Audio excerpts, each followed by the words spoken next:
Oui, chers collègues, d'abord remercier pour le dépôt de ces amendements qui permet d'avoir un débat sur cette mission. On a des amendements qui demandent plus de crédit, des amendements qui demandent moins de crédit.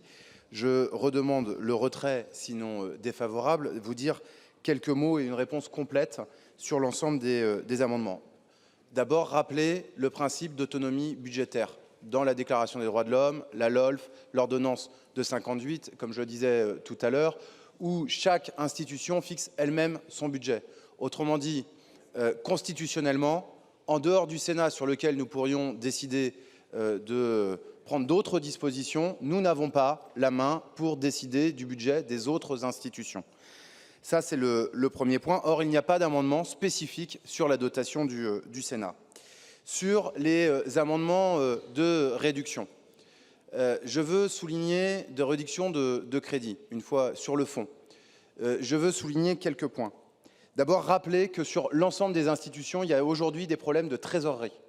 Certes, chacune des institutions évolue dans des bâtiments qui relèvent du patrimoine historique, qui sont dorés, mais qui ne sont pas fonctionnels. Et aujourd'hui, on a des bâtiments qui ne correspondent pas à la trajectoire de neutralité carbone. Ça nécessite un certain nombre d'investissements qui, aujourd'hui, ne sont pas financés. On a des trésoreries aujourd'hui qui sont insuffisantes pour assurer la garantie de la continuité de chacune des institutions. C'est particulièrement vrai pour la présidence de la République. Concernant le Conseil constitutionnel, puisqu'il y a eu des amendements sur la baisse des crédits du Conseil constitutionnel. Chers collègues, je demande à avoir des éléments plus précis chaque année. Il y a sans doute nécessité de moderniser la comptabilité, notamment analytique, du Conseil constitutionnel.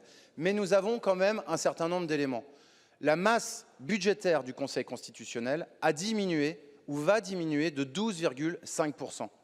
La masse salariale va diminuer de 12,5%. Il y a une baisse des effectifs au sein du Conseil constitutionnel. Donc l'augmentation de l'enveloppe est principalement liée à l'élection présidentielle de l'année prochaine qu'il faut préparer. Ça a été dit, à la nécessité de sécuriser nos dispositifs informatiques. Je pense que nous devons garantir effectivement l'élection présidentielle.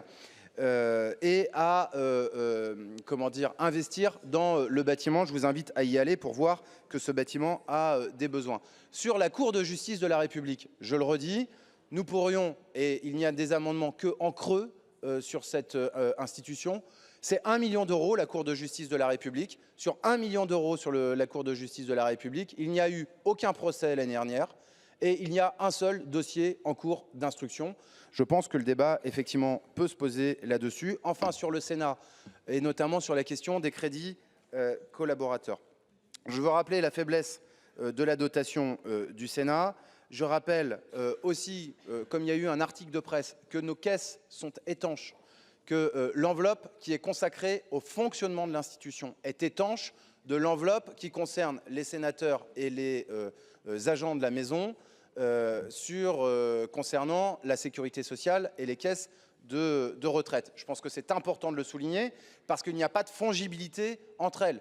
L'argent des caisses de retraite et de sécurité sociale ne servent pas à éponger le fonctionnement ou les baisses ou le déficit de fonctionnement de chaque année concernant notre institution. Et donc, nous avons des réserves, cela a été dit, qui sont insuffisantes pour entretenir le patrimoine, je crois que certains ici s'en sont rendus compte, mais aussi pour augmenter les crédits des collaborateurs. Sans doute que ce gel ne pourra pas durer, mais en tout état de cause, il n'est pas possible pour financer les augmentations de crédits d'aller ponctionner les crédits dans d'autres institutions puisque ça n'est pas conforme à la Constitution. C'est pour ça que je continue de demander le retrait ou sinon avis défavorable.